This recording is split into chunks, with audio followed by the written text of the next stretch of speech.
stuck here. The cops won't bother me.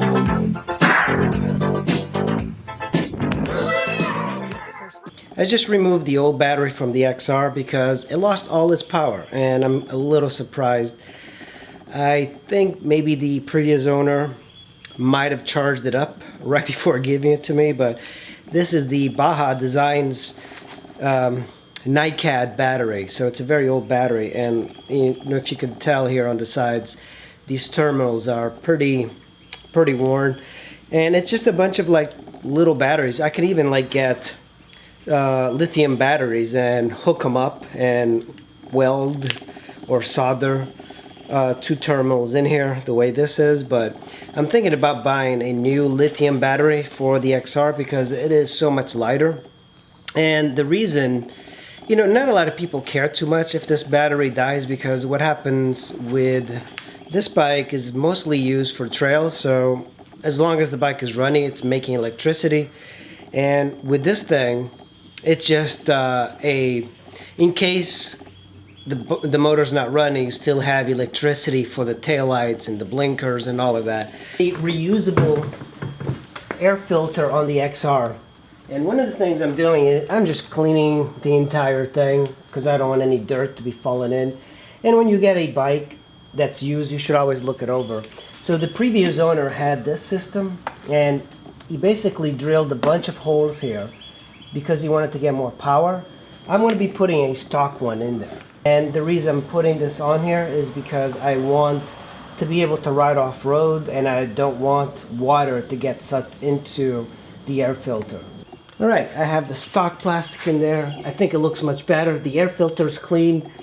I need a new battery, but I'm not quite sure what to do with that one yet. I have here is a lithium battery. Actually, I just had this laying around. I'm kind of curious to see if this would work.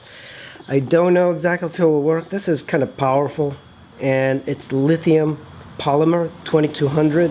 It's from a quadcopter. So I am a little curious to see if this system will work on it.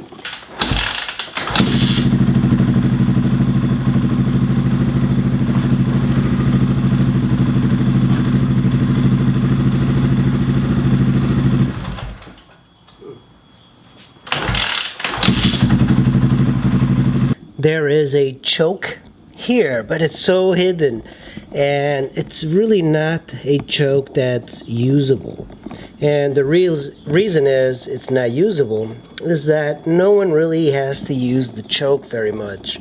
You can see the choke here, and this, the position the way it is now is no choke. It's all the way back, and vertically that's when the choke is no choke. But if you wanted to give a choke, there's a mid position and then there's a full position towards the tank. But most XR owners don't even have to touch the choke because the bike generally, if it's well sorted out, doesn't need any adjustment to the choke. Look around, you see these things that are missing. Right on here. Luckily this did not fall. And voila, I got the bash plate in there. One of the things is I don't have the stock bash plate. The XR650 comes with a plastic bash plate, which I think is actually adequate for trail riding. But this is a heavy duty, I think it's aluminum plate. Might as well have some protection. It's also going to get a little bit hotter at the engine, but I think it beats having anything punctured the bottle and then you having to walk your bike off the trail or wherever you're riding. This, of course, is the Honda XR650R, not to be confused with the L version. This is a completely different bike. Generally, the bikes come with a plastic bash plate, but this one's got an aluminum one. The previous owner actually even removed it because all he did was ride on the roads, but I put it back on. This kind of protects the coolant. So this one's a liquid-cooled bike, and that's the important thing about this bike compared to the XR650L. Of course, this XR650R comes with this.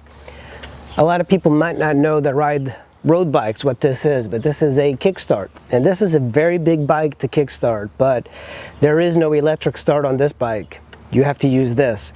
There are kits that you can get that convert it into electric, but For me, having a kickstart is kind of cool. Outside of a coffee shop, you just kick it to life, but it is kind of a workout kicking this beast over. This one, of course, has been modded up with Supermoto wheels, and these Supermoto wheels are really fantastic. This is my first time riding a Supermoto, and I didn't really know. I think I would really enjoy Supermotos, but in a way, I am glad I found an XR650 Supermoto because they are extremely fun. There is no compromise. The only downside is the electrics, because this is an off-road bike. It doesn't create a lot of power to the electrics. One thing is pretty well known. These bikes are reliable. Can't be too careful. A lot of bad drivers out there.